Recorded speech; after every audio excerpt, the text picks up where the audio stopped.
What's going on, guys? Teen Mechanic here. Today, well, I'm bringing you this video. Probably won't come out for a while, actually, after I've filmed it. But I figured I'd introduce something that is absolutely worth introducing.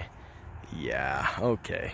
So to give you a quick story here, I was browsing Facebook Marketplace, just as I occasionally do. I usually, now that I've purchased that Cadillac, I've been off of the internet, of my addiction for a while.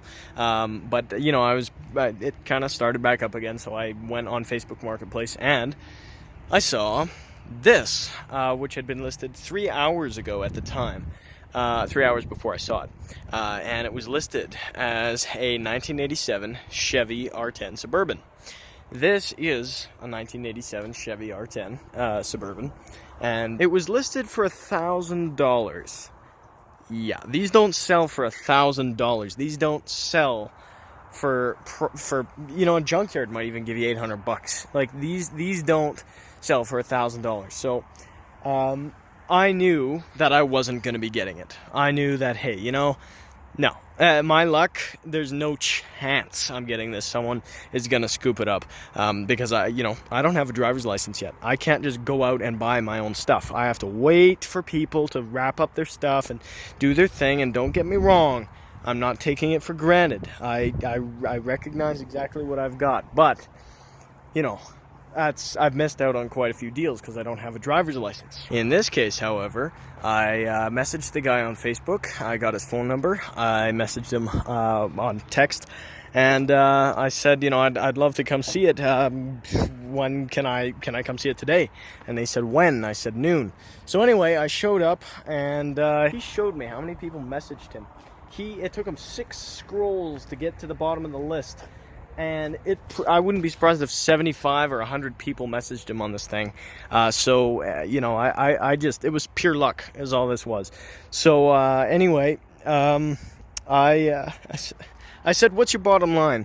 And he said, $950. I'll knock 50 bucks off, which was really nice of him. He was a really nice guy, actually. And, he appreciated that I was so young and that I got into it, which is awesome. I love that I'm young enough to the point where people, they like to see me get into this kind of stuff. And I really do like this kind of stuff. And I like this kind of original stuff, not lowered, not jacked up. I like things like this. Anyway, so if you're wondering what this is, I was just checking for an exhaust leak, which I'll show you here in a sec. But anyway, out the door, out of the private sales door, I paid $950 for a Chevy R10 Suburban with solid rockers, a solid frame, a solid wheel well, and a bunch of other things. And you know what? It only has 268,000 kilometers on it. That's not miles. So 268, I don't know, that's well into the hundreds miles. But anyway, it's missing a dash pad, which is too bad, but hey, you know what, I'll find one. They're all cracked or missing, so that's kind of how it goes. But there's some stereo stuff that's been rough wired in. I mean, this guy just threw it in because he wanted something. And you know what, I think if I actually wanted to you know what, that's for a mono speaker. I have one that'll fit. I actually have a speaker, a mono speaker that'll fit. It's a, it's like a, I don't know, 8x2 or something like that, 6x2.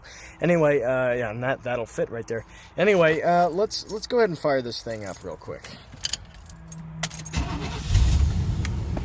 So, it has a very big exhaust leak. Listen to that.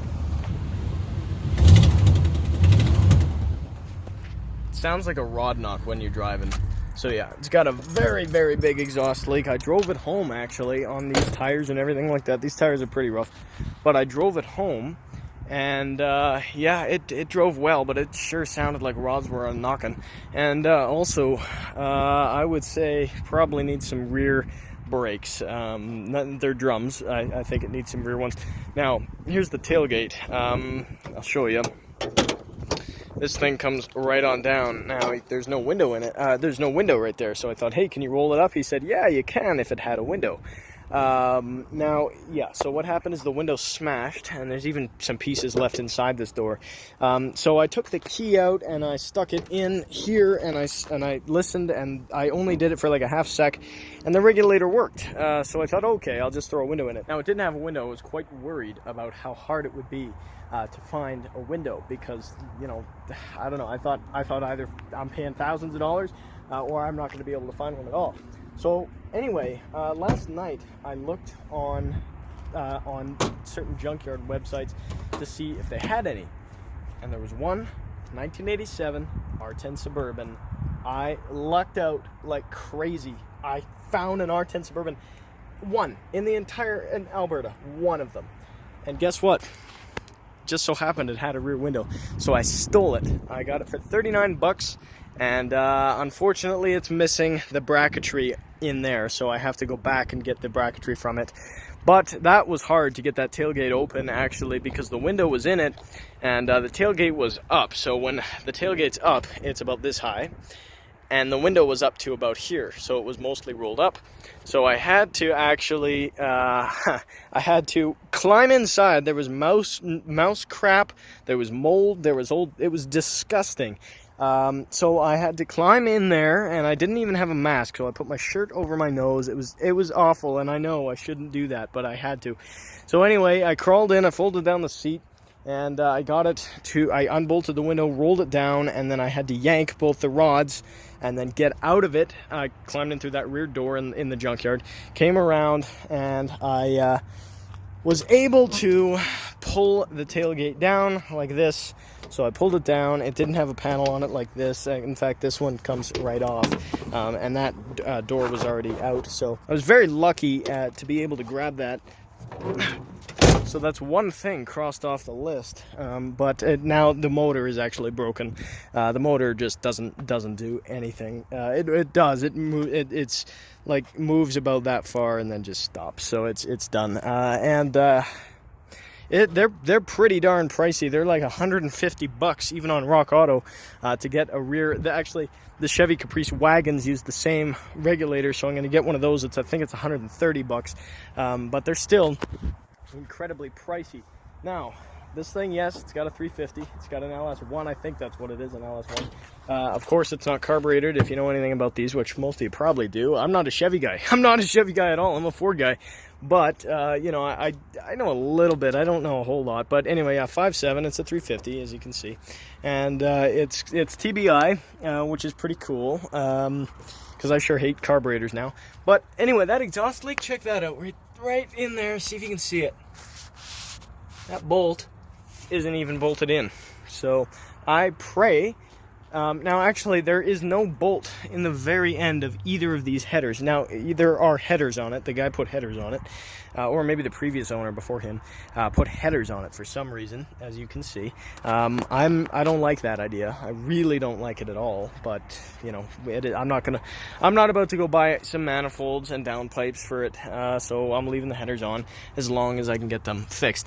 Now it's missing the bolts on either of the very end side of the headers, and I hope that they didn't snap off in the heads. Now, if they did, I'm going to try drilling a hole through the stud that's left in there and hammering a small Torx bit into it and then turning it out. Now, if that doesn't work, I guess I'm just going to have to weld a nut to it. Now, and that's what I'm going to try to do. I know there are reverse drill bits and things like that, but I'm sticking with that. I am going to be either using a Torx bit or a welder. That's all I'm doing. If there's other methods, honestly, I don't really care, because that's what I'm going to do. One of those things is going to work because you can get them out with welders. If not, I'll just get new heads. How about that? Boom. Anyway, new parts include a brand spanking new alternator, a relatively new battery from December 2020, brand new starter. Check this out down here. Can't really see it super well, but that is a brand new starter. It's got a brand new fuel pump as well. Well, you can't see that. Actually, I'm not really sure if this is going to be on the block or if it's going to be from the tank. Actually, that's a good question. Yeah, it looks like it would be in the tank. It looks like it'd be part of the sending unit, but either way, I mean, it's got a new fuel pump wherever it is. I don't really know or care. But anyway, the interior's in pretty darn good shape. I mean, look at these door panels. It's all still soft and nice. Ashtrays don't look like they've been used. There's some tweezers here, which is great. But, you know, I mean, there's even some aftermarket speakers. That's what those wires were going to, JL Audio. They're, you know, they're good speakers, actually. Just they're not installed. I forgot to get the speaker covers for those, so I got to get those. Right here, there's a hole in the floor from the leaf springs. Now I'm hoping that I don't know. I don't want to fix that, but I'm gonna have to. Anyway, what I love about this thing, this is what we would take camping if we were to go camping. Because look at this. I mean, this is ridiculous. I've never seen, like, this is just crazy. We always take my mom's van if we go, and just look at this. I mean, I can pretty much lay down here. I'm about 5'9", 5'9.5", if I'm being generous. And, you know, I can lay down right back there, and you can still shut the tailgate. Might have a slight bend in my knees, but it's comfortable sleeping still. Now, yeah, there's still more space. If you come back here and fold these seats down like this, oops, fold these seats down. Imagine if I folded that bench down, imagine how much space you'd have. You'd have so much, it would be insane. I did try folding it down, actually, and it's really, really crazy. But those seats are in good shape. Now, front driver's seat is the only seat that's really in not so great shape. And you guys gotta let me know where I can get a dash pad for this. You know, it's one thing if it's cracked. If it's a cracked dash pad, I can deal with that if it had one. I might even end up putting a cracked one back in it, because I know people pay ridiculous prices for ones that are decent, unless I can get an aftermarket one. But you guys gotta let me know where I can find a dash pad that's the same color. If it's got a few cracks, hey, I don't care. I just want something that looks a little better than metal. Glove box is right here. It's got the build sheet. It's in good shape, actually.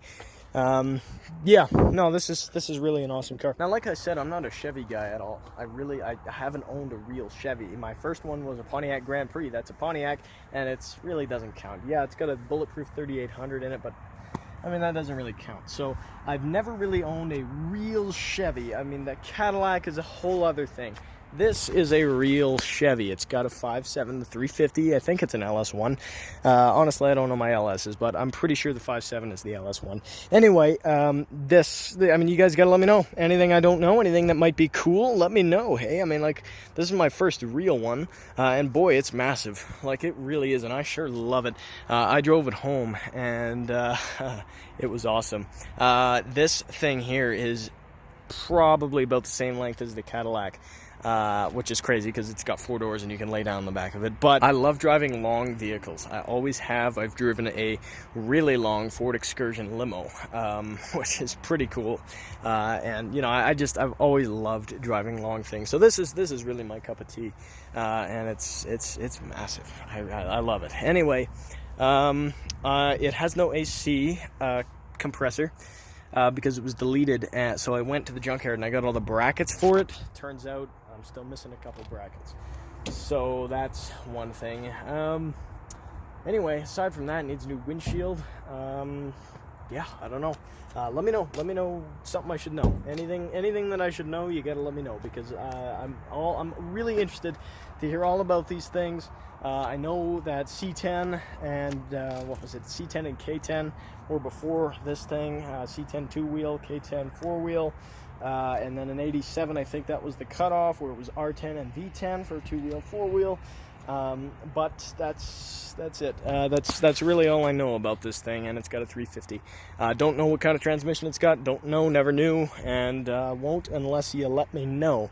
So, you know, yeah, I don't know. I think I really, really did well. I think I really lucked out.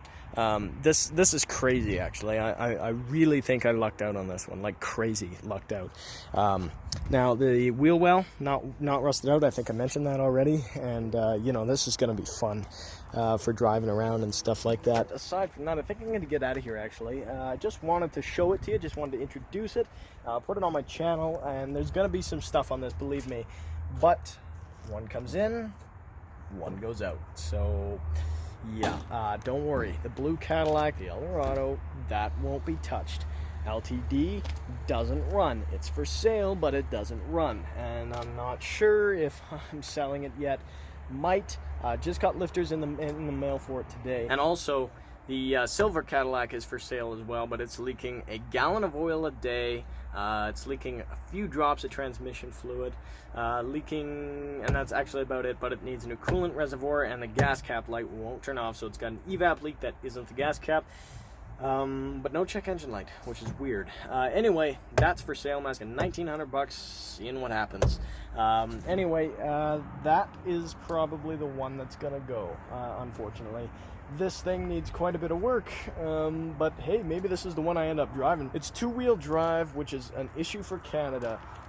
In fact, my dad, if he hears about, or if he, a two-wheel drive truck, he says it's useless. I mean, and he's not necessarily a car enthusiast, mind you, so he doesn't really understand that people turn them into drag trucks or whatever. But I mean, hey, if you do have a two-wheel drive single cab truck, it kind of is useless up here, because yeah, you can drive it around for a good 6 months, but when it hits January and February, you are done. You're hooked. There's no chance of you driving that anywhere. Same thing with this. Now that's kind of an issue. I mean, this thing, I might put a front end in it. I might put a front axle and a transfer case in it. Let me know, actually. Okay, yeah, let me know if I should put a front axle and a transfer case in this thing, because I think a four-wheel drive one of these, and then it would become a V10. That might be interesting. But anyway, you gotta let me know what you think. Anyway, I'm gonna get out of here. Thanks very much for watching. Let me know what you want to see on this, and I'll see you in the next video. Bye-bye.